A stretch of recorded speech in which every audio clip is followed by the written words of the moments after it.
ci sono due specie di politici, quelli che giocano dentro e quelli che giocano fuori. Tu dove giochi? Ecco, non vale solo per i politici. Sul contenuto dell'autonomia differenziata, quello tecnico, è stato detto tanto e autorevolmente da esponenti di Corte dei Conti, Ufficio parlamentare del bilancio, persino della Commissione europea, della Banca d'Italia, della Svimez, dei maggiori costituzionalisti. Quindi mi fermo lì per il contenuto tecnico. Sono tutti eccellenti osservatori che giocano dentro, nel senso che operano in istituzioni enti la cui esistenza e il cui ruolo concorrono all'equilibrio di poteri e quindi questo pone limiti alla loro intelligenza e non sempre coraggiosa azione, sfumandone la forma e talvolta persino la sostanza. Eppure da quasi tutti costoro sul disegno di legge per l'autonomia differenziata è stato chiamato lo spacca Italia. Persino dal professor Sabino Cassese, presidente della commissione Calderoli, prima dell'improvvisa e per ora ancora inspiegata conversione, forse sulla via del Quirinale, o anche è stata definita la secessione dei ricchi. Invece, a mano che l'entità del saccheggio delle risorse pubbliche da parte delle regioni più ricche tramite l'autonomia differenziata, esaltazione della spesa storica, diviene evidente, sempre più probabile appare invece un sentimento crescente di voglia di secessione da sud, per sottrarsi ad una certificazione costituzionale del ruolo di colonia interna del Mezzogiorno d'Italia.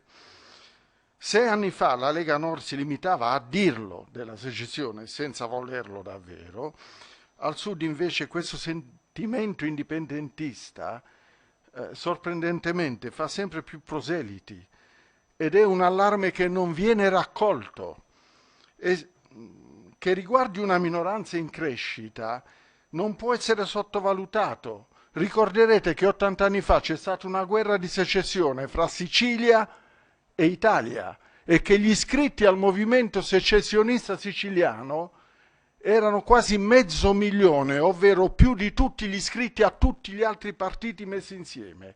Ci sono stati dei morti, c'è stata una battaglia campale. Queste cose vengono sottovalutate finché non cominciano. A quel punto è difficile fermarle. Una situazione quindi che, specie se alimentata ad arte su disagi e sentimenti veri, può divenire esplosiva. Cioè io per ruolo e carattere sono un giornalista pensionato e poi il carattere, come dire, non mi aiuta, quindi posso giocare fuori, non ci girerò attorno. Uno, hanno riflettuto i componenti di questa commissione sulle possibili conseguenze delle ulteriori disuguaglianze che l'autonomia differenziata andrebbe a generare, oltre a esasperare quelle esistenti? L'Italia è già il paese con il divario interno più profondo e duraturo del pianeta. Si chiama questione meridionale. Viene ignorata in Italia, ma ci sono economisti non di recente, ma che sugli studi meridionalisti hanno preso il premio Nobel, come lo svedese Gunnar Myrdal. Gli economisti studiosi delle disuguaglianze mostrano che quando queste superano il livello 40 della scala del coefficiente di Gini che le misura, vengono storicamente ridimensionate con la violenza. Terrorismo, sommosse, rivolte, colpi di Stato, scorre il sangue. Chi sottovaluta questo rischio dimentica che tali fenomeni, ripeto, vengono ritenuti irreali finché non si verificano.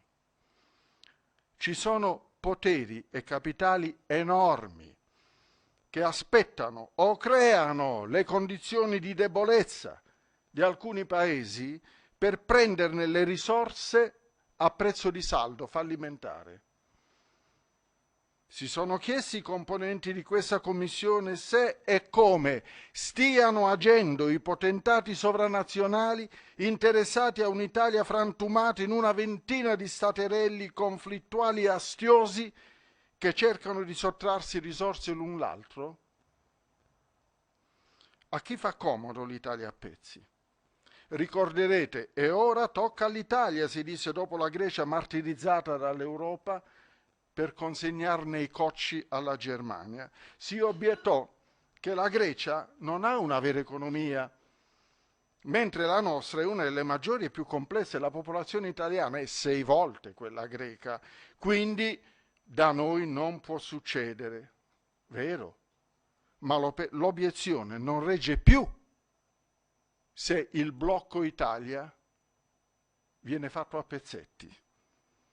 Se questo avvenisse e qualcuno ha interesse a favorirlo, poteri sovranazionali sbranerebbero prima il più fragile Sud, con partecipazione di avvoltoi nostrani, poi il Nord indebolito dalla perdita del suo primo e quasi esclusivo mercato, il Mezzogiorno, e in più da una conflittualità interna al Nord che riproporrebbe lo schema Nord-Sud attuale, dal momento che 4 regioni su 8, Val d'Aosta, Liguria, Trentino Alto Adige e Friuli, ricevono più di quanto versino, quindi sono tecnicamente assistite. Questo lavoro di lobbisti stranieri avviene ovunque, quindi pure da noi non possiamo pensare di essere indenni da questi giochi. La neonazista AfD, Alternativa per la Germania, per dire, ha visto crescere i suoi consensi sino a divenire il secondo partito tedesco. A stravincere nel congresso furono i più estremisti iperpatrioti, Petr Bistrom e Maximilian Krach, salvo scoprire recentissimamente, è questione di poche settimane, che il primo prende i soldi dai russi. La polizia a casa le ha trovato almeno una decina di lingotti d'oro e li prende tramite il portale Voice of Europe. E il secondo è filo moscovita anche lui, ma si è scoperto che riceve con regolarità contributi da Pechino. Si chiamano patrioti. I giornali li hanno ribattezzati patrioti sì, ma degli altri, per dire di come avvengano questi giochi. Perché il Parlamento italiano quindi dovrebbe rendersi complice del disegno della distruzione dell'Italia, di quel minimo di coesione nazionale che c'è, perché l'Italia, come abbiamo sotto gli occhi, non è stata mai davvero unita. Molti eletti del Nord ritengono di far così, cioè cercando di trasportare nei loro collegi elettorali la maggiore quantità di risorse possibili, ritengono di fare gli interessi del proprio territorio, inteso come patria, contro il paese che si chiama Italia. Quando il ministro Brunetta fu costretto a fare un concorso per assumere 2400 funzionari a tempo determinato per i comuni del sud, dove ne mancano 20.000 rispetto al nord, scrisse una pubblica lettera di scusi ai veneti, virgolette, respingo con decisione e persino con sdegno l'accusa di essermi trasformato in una sorta di protettore venduto del sud. Era un ministro della Repubblica e si scusava con i suoi corregionali per aver fatto il suo dovere verso lo Stato e il popolo italiano. Questa è l'idea dominante, purtroppo, del nostro paese. Gli eletti del Sud, invece, normalmente, gestori di un potere subordinato, di fatto coloniale, quasi sempre assecondano le maggioranze di governo, che sono quasi sempre antimeridionali, perché questo è il sistema su cui è stato costruito questo paese. È un sistema che era normalissimo un secolo e mezzo fa, ma con la civiltà industriale, solo che ora siamo in una nuova civiltà, quella informatica. Quindi concludo. Come stanno operando i lobbisti dei poteri che vogliono fare l'Italia a pezzi, che trovano più conveniente un paese spezzettato per potersene impadronire, almeno per come dire, i pezzetti più succosi, più importanti? Io non so se c'è nel Parlamento italiano qualcuno che lo sa e a quale titolo lo sappia. Io posso riferire come il Parlamento greco. Lo posso fare per via della mia attività di giornalista e scrittore. Come il Parlamento greco consegnò il proprio paese agli speculatori tedeschi. Il 2 gennaio 2013, al tavolo di un bar sotto i portici dinanzi alla stazione centrale di Milano, un imprenditore italiano discuteva con alcuni investitori arabi.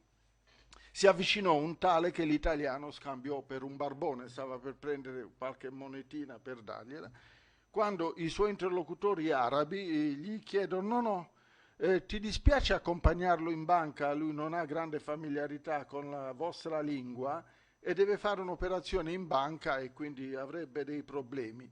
Per non contraddire i suoi interlocutori, questo imprenditore accompagnò il presunto barbone e si trovò coinvolto nel trasferimento a Dubai di 270 milioni di euro fascettati Deutsche Bank. Infastidito, al ritorno chiese spiegazioni agli arabi. Ma in che storie mi avete infilato? Gli dissero che quelli erano la seconda parte di 500 milioni di euro. La prima parte era già stata inviata da Parigi, da trasformare in diamanti, con cui stavano comprando la maggioranza del voto nel Parlamento greco, e il barbone presunto era un sottosegretario del governo greco, il tutto a favore della Germania e ai danni della Grecia. Sul Partenone, questa volta senza i panzer nazisti, è stata rimossa la bandiera greca e sventola quella tedesca.